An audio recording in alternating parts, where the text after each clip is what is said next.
but I'm talking from your data, ages 15 to 24, for example, the risk of death is at 0.001%. I guess what I'm getting at in this opening is that the Supreme Court is in the process of dealing with this big issue about mandates. And do you feel a responsibility as a CDC director to correct a very big mischaracterization by one of the Supreme Court justices?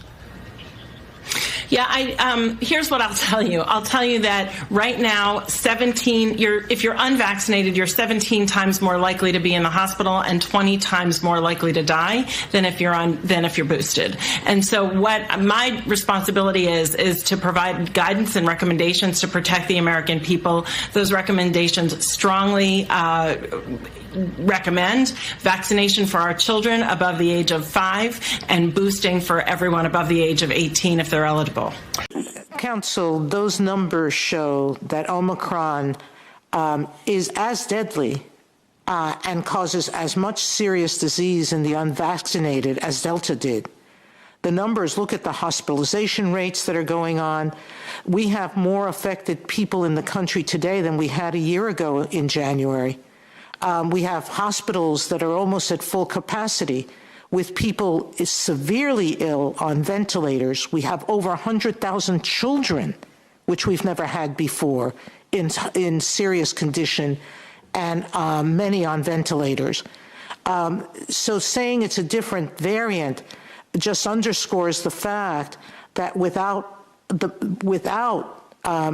some workplace rules with respect to vaccines, or encouraging vaccines, because this is not a vaccine mandate, and requiring masking, and requiring isolation of people who have tested for COVID, because none of you have addressed that part of the ETS is to say something that should be self-evident to the world, but is not, which is, if you're sick, you can't come into work. The workplace can't let you into the workplace, and you shouldn't go on unmasked. Tell me what's irrational about rules of that nature when it is the workplace that puts you into contact with people that will put you at risk.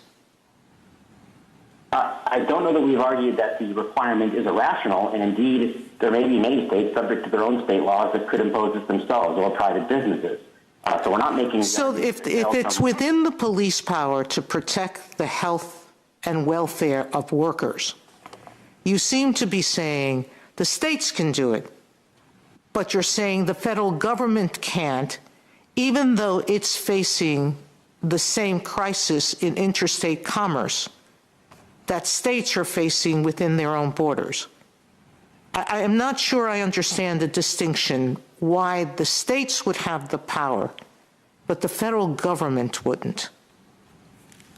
The federal government has no police power. Oh, it does have power with respect to protecting the health and safety of workers.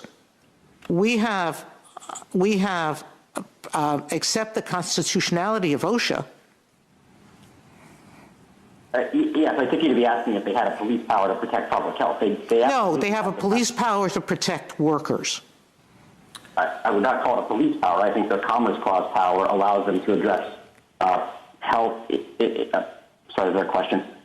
It allows them to address health in the context of the workplace. Exactly. It's a good time to move to our sequential